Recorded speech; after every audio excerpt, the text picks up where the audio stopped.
বন্ধুরা, তোমাদের কাছে যদি হাতে কম সময় থাকে এবং খুবই কম উপকরণ থাকে তাহলে আজকের এই রেসিপিটা তোমাদের জন্য।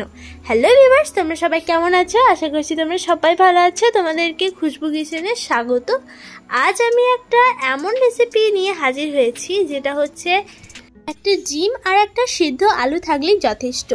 তো চলো এটার জন্য আমি কী কী উপকরণ নিয়েছি সেটা প্রথমেই জেনে নিই। এই রেসিপিটা বানানোর জন্য প্রথমেই এখানে সিদ্ধ আলু নিয়ে নিতে হবে। আমার এই সিদ্ধ আলুগুলো ছিল মিডিয়াম সাইজের, তাই আমি ঠিক 3টে আলু নিয়েছি। তোমাদের আলু যদি বড় হয় তাহলে কিন্তু তোমরা 2টো নিলেই চলবে। এরপরে গ্রেটারের সাহায্যে কিন্তু এটাকে ভালোভাবে গ্রেট করে নিতে হবে।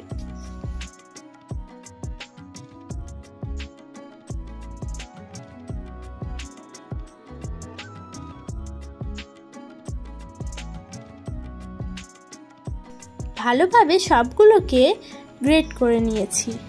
এবার ডিমটাকে আমি অ্যাড করে দেব। এরপর আমি এর মধ্যে দিয়ে দেবো ধনিয়া পাতা কুচি আর দিয়ে দেবো গ্রিন চিলি। এরপরে আমি এর মধ্যে দিয়ে দিলাম লবণ, হলুদ গুঁড়ো আর লঙ্কা গুঁড়ো। এরপরে স্বাদটাকে দ্বিগুণ করার জন্য চাট মশলাও দিয়ে দিলাম।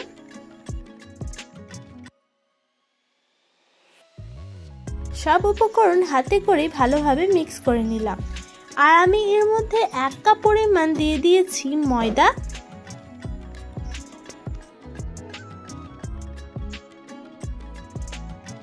মিক্স করতে করতে একটা ডোয়ে পরিণত করতে হবে। এটা আমার ডোয়ে পরিণত হয়ে গেছে, তো এটাকে সাইড করে রেখে দেবো। হাতে করে কিছুক্ষণ মুথে নেওয়ার পর এটাকে বেলার সাহায্যে কিন্তু বেলে নিতে হবে।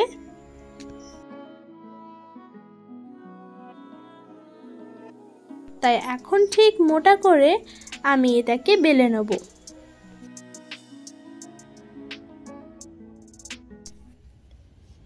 এটা আমার বেলা হয়ে গেছে।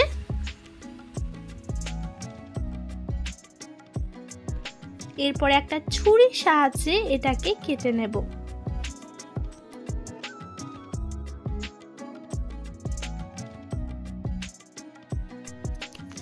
তো এই শেপটা কিন্তু আমাকে খুব ভালো লাগে, তাই কিন্তু আমি এই শেপটাই দিয়ে দিয়েছি।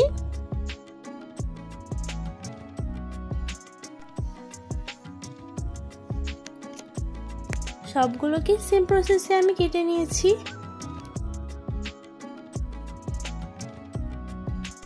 এরপরে গ্যাস ওভেনে দিয়ে দিয়েছি একটা কড়াই।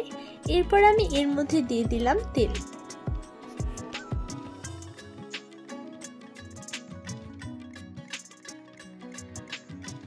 তেল যখন গরম হয়ে যাবে এক এক করে এটাকে ছেড়ে দিতে হবে।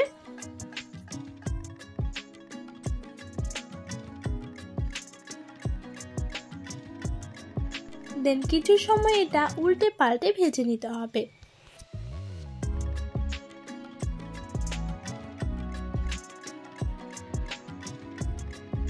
এখন এটা উল্টে দিচ্ছি, দেখো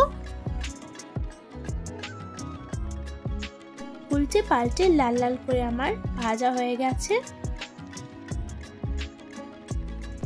তো এরপরে এটাকে আমি তুলে নিচ্ছি। বাকিগুলো সেম প্রসেসে ভেজে নিতে হবে।